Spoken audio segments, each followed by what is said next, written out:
এইখানে এই যে মুমিন বান্দার যে চেহারা দেখা যাচ্ছে কত সুন্দর, তাই না? একেবারে মারেফতি টাইপের চেহারা, অলি আল্লাহর মতো। এনার নাম হলো কর্নেল অবসরপ্রাপ্ত আব্দুল হক। উনি বাংলাদেশের সেনাবাহিনীতে চাকরি করতেন এবং কর্নেল পদমর্যাদায় থাকা অবস্থায় উনি অবসর গ্রহণ করেন। তো উনি সম্প্রতি এই জামায়াত ইসলামী নামক যে রাজনৈতিক দলটা, সেই দলটাতে খালি যোগই দেন নাই, একই সঙ্গে তাকে দল থেকে নমিনেশন দেওয়া হয়েছে সামনে যে ইলেকশন, সেখানে এমপি পদপ্রার্থী হিসাবে। তো ওনার কথাবার্তা যদি ভারতের লোকজন শোনে, তাহলে আপনারা বুঝতে পারবেন যে আসলে বাংলাদেশের লোকজন আসলে কী ধরনের মন মানসিকতার অধিকারী এবং তাদের মনের মধ্যে কী আছে। কারণ উনি এখানে একটা কথা বলছেন, কোনো একটা সাক্ষাৎকারে মনে হয়, এবং কথাগুলো কিন্তু বাংলাদেশের জন্য না, কথাগুলো উনি বলছেন যে ভারতের উদ্দেশ্যে। তো আমরা তার কথা একটু হালকাভাবে শুনি। ডক্টর ইউনূস বলেছেন না সেভেন সিস্টারের কথা, যতক্ষণ না পর্যন্ত আমরা এই সেভেন সিস্টারকে বিচ্ছিন্ন করতে পারবো, 7টা আলাদা রাষ্ট্র কায়েম করতে পারবো, ততক্ষণ পর্যন্ত বাংলাদেশ নিরাপদ নয়। উনি একেবারে খুব পরিষ্কার এবং প্রাঞ্জল সহজ সরল ভাষায় উনি কিন্তু ওনার অভিব্যক্তি প্রকাশ করলেন। উনি কি বললেন? যতক্ষণ পর্যন্ত ভারতের সেভেন সিস্টার্স এই রাজ্যগুলোকে স্বাধীন করা না হবে বা বিভাগ করা না হবে, ভারতের থেকে বিচ্ছিন্ন করা না হবে, ততদিন পর্যন্ত বাংলাদেশ নিরাপদ না। অর্থাৎ অন্য কথায়, ভারত প্রতিনিয়ত বাংলাদেশকে অনিরাপদ করে তুলছে।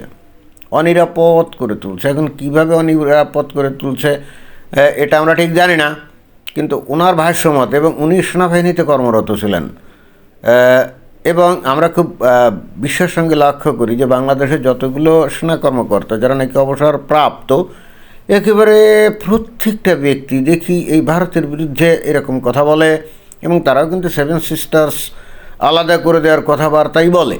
এবং এই ব্যক্তি কিন্তু শুধু নিজের কথাই বললেন না, উনি কিন্তু বাংলাদেশের যে অন্তর্বর্তীকালীন সরকারের যে প্রধান উপদেষ্টা ডক্টর মোহাম্মদ ইউনূস সাহেব, তারও রেফারেন্স উনি দিলেন, যে অর্থাৎ ওই আমাদের প্রধান উপদেষ্টা উনিও সেভেন সিস্টার্সকে আলাদা করে দিতে চায়, এবং যেটা আমরা কিন্তু তার বিভিন্ন সময় বিভিন্ন কথায় আমরা শুনেছি নাকি, এগুলো আমরা শুনেছি।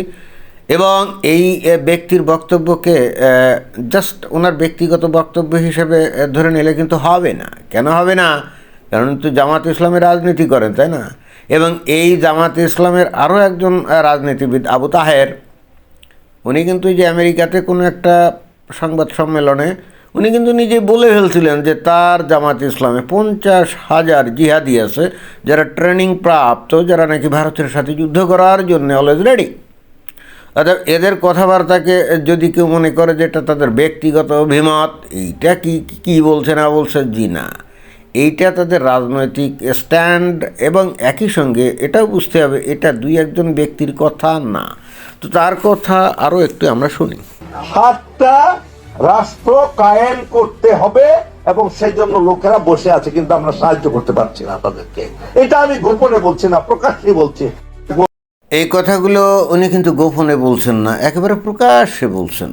এবং উনি কিন্তু এটাও বললেন যে ওই 7টা রাজ্যে ওখানে কিন্তু বিচ্ছিন্নতাবাদী আন্দোলনের লোকজনরা কিন্তু বসে আছে, এবং তারা কিন্তু বাংলাদেশের দিকে তাকিয়ে আছে যে বাংলাদেশ যদি তাদেরকে সাহায্য করে, তাহলে তারা ভারতের সেনাদের বিরুদ্ধে লড়াই করে তারা ওই রাজ্যগুলোকে আলাদা স্টেট হিসেবে তৈরি করবে, তাই না? এবং এই কথাগুলো এই যে কর্নেল আব্দুল হক, অবসরপ্রাপ্ত কর্নেল, উনি কিন্তু বললেন যে আমি তো প্রকাশ্যেই বলছি, এইগুলো আবার লুকোচুরি করে কোনো লাভ আছে? তো এইটা একটা ভালো জিনিস। এইখানে এই জামাত ইসলামের নেতাকর্মীদের একটা জিনিস আমার ভালো লাগে, তারা হলে তাদের নীতি এবং আদর্শের সাথে কোনো লুকোচুরি করে না। হ্যাঁ, নীতি এবং আদর্শের সাথে তারা লুকোচুরি করে না। তারা বাংলাদেশে ইসলামী শাসন কায়েম করতে চায়, এবং এই ইসলামী শাসন অনুযায়ী এই যে পাশের যে ভারত, তারা তো অবশ্যই ওই যে তারা হিন্দু যেহেতু মুশরিক, অর্থাৎ ধর্মীয়ভাবেই তাদেরকে তাদের সাথে তো বন্ধুত্ব হবে না, এবং যতক্ষণ পর্যন্ত তাদেরকে ইসলামের পতাকা তলে না আনা যাবে, ততক্ষণ পর্যন্ত তাদের সাথে কোনো সম্পর্ক তৈরি হবে না। এখন সামহাও ভারত একটা শক্তিশালী বড় রাষ্ট্র, তাই না? এখন বাংলাদেশ একটা ছোট রাষ্ট্র, তাহলে পরিস্থিতি সাপেক্ষে বাংলাদেশের লোকজন যদি এখন ভারতের হিন্দুদের কাছে গিয়ে বলে যে তোমরা ইসলাম কবুল করো, ইসলামের পতাকা তলে আসো এবং আসো আমরা গোটা ভারতব্যাপী একটা ইসলামী উম্মাহ তৈরি করি, এবং যেটা নাকি জামাত ইসলামের মূল আদর্শ। তো এই ধরনের কথাবার্তা বললে তো ভারতের হিন্দুরা শুনবে না, কি শুনবে? তাহলে কী করতে হবে? তাহলে তাদের বিরুদ্ধে জিহাদ মানে যুদ্ধ করতে হবে, তাই না? এখন বাংলাদেশ তো ছোটো দেশ, ভারতের সাথে তো পেরে উঠবে না। এমনকি পাকিস্তানকে সাথে নিয়েও যদি ভারতের এগেনস্টে যুদ্ধ করতে যায় তাও তো পেরে উঠবে না। তাহলে কী করতে হবে? তখন কিন্তু ইসলামে কিন্তু অনেক কায়দা কানুন কিন্তু আছে, যেমন তখন কি করতে হবে যে ডিভাইড অ্যান্ড রুল পলিসি করতে হবে, অর্থাৎ ভারতকে ভিতর থেকে দুর্বল করে দিতে হবে। তো দুর্বল করে দিতে গেলে কী করতে হবে? প্রথমে তাহলে ওই যে 7 সিস্টার্স এই অঞ্চলগুলোকে কি আলাদা করে দিতে হবে, এই অঞ্চলগুলোকে আলাদা করে দিতে হবে। হ্যাঁ, এবং এইগুলা কথা উনি কিন্তু শুধুমাত্র বলার জন্য বলছেন তা কিন্তু না, এইটা উনি দৃঢ়ভাবে বিশ্বাস করেন। এবং জামাত ইসলামের লোকজনের ওই যে বললাম একটা জিনিস আমার খুব ভালো পছন্দ, তারা কিন্তু মুনাফিকি কথাবার্তা বলে না, যা বিশ্বাস করে, যা তাদের হৃদয় আদর্শ হিসাবে আছে সেটাকে প্রকাশ্যে বলে দেয়। যেমন এই যে আবু তাহের বলল না, 50,000 জিহাদি, প্রশিক্ষিত জিহাদি আছে ভারতের বিরুদ্ধে যুদ্ধ করতে। উনি তো পলিটিক্যাল কারেক্টনেস হিসাবে এটা তো গোপন করতে পারতেন, অথবা এই যে আব্দুল হক ইনিও গোপন করে যেতে পারতেন, তাই না? কারণ এনাদের কথাবার্তা শোনার পর ভারতের যে সরকার নিশ্চয়ই তেলে বেগুনে জ্বলে উঠবে, তাই না? এবং তারাও কিন্তু এইবার বাংলাদেশকে সাহায্য করার চিন্তাভাবনা করবে। এটা তো হতেই পারে, কারণ বর্তমানে বাংলাদেশে এই জামায়াত ইসলামী এমন একটা পজিশনে আছে, হয়তো আজ বাদে কাল বাংলাদেশের ক্ষমতায় চলে যাবে। অর্থাৎ এদের কথাগুলোকে তো ভারত সরকার তো হালকাভাবে নিতেই পারে না, কোয়াইট ইম্পসিবল, রাইট? এবং এদের সাথে যত সহযোগী যেগুলো আছে এরা তো আরও বেশি কট্টর ভারত বিরোধী, এবং প্রত্যেকটা সময় তারা কিন্তু এই কথাগুলো বলে। এবং এইগুলো যে খালি কথার কথা এবং মানে পপুলিস্ট বক্তব্য দিয়ে যে এরা জনগণকে আসলে আকৃষ্ট করার চেষ্টা করে, বিষয়টা কিন্তু মোটেও তা না। এরা কিন্তু লিটারালি এটাই বিশ্বাস করে, এবং এরা যদি কখনো সুযোগ পায় তাহলে এই কাজটা তারা করবে। তাহলে এখানে ভারত কি করবে? ভারত তাহলে কি বাংলাদেশের এগেনস্টে ব্যবস্থা নেওয়ার চিন্তা ভাবনা করবে যদি এই জামায়াত ইসলাম ক্ষমতায় যায়, তাই না? এবং এখানেই বস্তুত এই যে ভারত যে কেন এই জামায়াত ইসলামকে এই ক্ষমতায় চায় না বাংলাদেশে, এটা এখন বোঝা যায়। কিন্তু মুশকিলটা হচ্ছে ভারত কি চায় না চায় এটা দিয়ে তো আর বাংলাদেশের রাজনীতি চলবে না, তাই না? বাংলাদেশের রাজনৈতিক অঙ্গনে বা এই ইলেকশনে যদি তৌহিদি জনতা সবাই মিলে যদি জামাত ইসলামকে ভোট দেয়, তারাই ক্ষমতায় যাবে এবং তারপরে 7 সিস্টার্সকে আলাদা করার চেষ্টা করবে। এবং এখানে আরও একটা বিষয় খেয়াল করতে হবে, যারা নাকি খাঁটি ইসলামের সৈনিক তারা কিন্তু ওই অগ্রপশ্চাৎ নিয়ে ভাবে না। নবীর নির্দেশ, আল্লাহর নির্দেশ, ইহুদি নাসারা কাফেরদের বিরুদ্ধে জিহাদ করতে হবে, ব্যাস। তাতে করে তার জীবন চলে যাবে, তার পরিবার পড়ে থাকবে, এতিম হবে, বাচ্চা কাচ্চা, না, এগুলো কেয়ার করে না। ওই যে ওই গাজায় যে হামাস, আমি এই উদাহরণটা প্রায় দিই, ওই হামাসের যে সদস্যরা ওর অনেকগুলো বিবাহিত ছিল না, তো ওরা যখন ইসরায়েলের ওপরে হামলা পড়ছিল ওরা কিন্তু জানতো যে এরপর ইসরায়েল ভয়ঙ্কর রকমভাবে পাল্টা আঘাত আনবে এবং ওরা কিন্তু অনেকে মারা যাবে, এটা কিন্তু তারা জানতো। এবং তাদের পরিবার কি অনাথ হয়ে যাবে, শিশুগুলো এতিম হয়ে যাবে, তার স্ত্রী কী হয়ে যাবে, বিধবা, এগুলো কিন্তু জানতো। জেনে শুনে বুঝেও ওই ইহুদিদের উপরে হামলা কেন চালিয়েছিল? কারণ এটা আল্লাহর নির্দেশ, নবীর নির্দেশ, তাই না? এখানে ওই পরিবার অসহায় হয়ে যাবে, স্ত্রী বিধবা হয়ে যাবে, বাচ্চা কাছে এতিম হয়ে যাবে, এই জন্যে যে তারা ইসলামের নির্দেশ, আল্লাহর নির্দেশ, নবীর নির্দেশ মান্য করবে না, তা কিন্তু না। এই যে কর্নেল আব্দুল হক, অবসরপ্রাপ্ত কর্নেল, উনিও কিন্তু ইসলামের প্রতি ডেডিকেটেড। উনি জিহাদ করার জন্য উনি মরিয়া, এবং এই জামাত ইসলামের অধিকাংশ লোকজন কিন্তু এরকমই, আমার কাছে তো মনে হয় সবাই। এবং ইন্টারেস্টিং ব্যাপার হচ্ছে ভারতের লোকজন যারা নাকি আমার বক্তব্য শুনেন, আপনারা মনে করতে পারেন এটা শুধুই মাত্র জামাত ইসলামের লোকজন এরকম চিন্তাভাবনা করে, জি না, বাংলাদেশের এই জামাত ইসলাম, বিএনপি, এমনকি আওয়ামী লীগের লোকজন, যে আওয়ামী লীগের সভানেত্রী অর্থাৎ প্রাক্তন প্রধানমন্ত্রী শেখ হাসিনাকে ভারতে আপনারা আশ্রয় দিয়েছেন না, উনি ব্যক্তিগতভাবে কী চিন্তাভাবনা করেন আমি জানি না, বাট ওনার দলের অধিকাংশ লোকজন, অন্তত আমি অনেক লোকজনের সাথে আলাপ সালাপ করছি, এবং তারাও কিন্তু একই অভিমত ব্যক্ত করে। আপনারা কি শুনে আশ্চর্য হলেন, তাই না?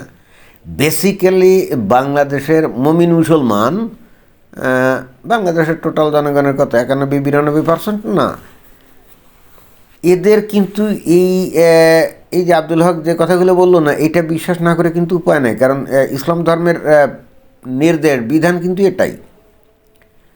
এবং এরা যতক্ষণ এদের হৃদয়ে ওই যার্রা পরিমাণ ইমান থাকবে, ততক্ষণ পর্যন্ত এই কথাগুলো তারা লিটারালি তারা বিশ্বাসও করবে, খালি বলবে না, এটা কিন্তু বিশ্বাসও করবে। এই যে বাংলাদেশে যদি আওয়ামী লীগ ক্ষমতায় থাকে এবং যদি তারাও সুযোগ পায়, তারাও কিন্তু এই কাজই করার জন্য চেষ্টা করবে। কারণ এখানে তো আল্লাহ নবীর নির্দেশকে তো তারা ভায়োলেশন করতে পারে না। আব্দুল হক কি এমনি বলছে নাকি? না। ভারত কি তার শত্রু নাকি? না। হিন্দুরা কি তার শত্রু নাকি ব্যক্তিগত? না। এ কথাগুলো তাহলে উনি বলছেন কেন? ওনার ধর্মীয় আদর্শ অনুযায়ী বলছেন।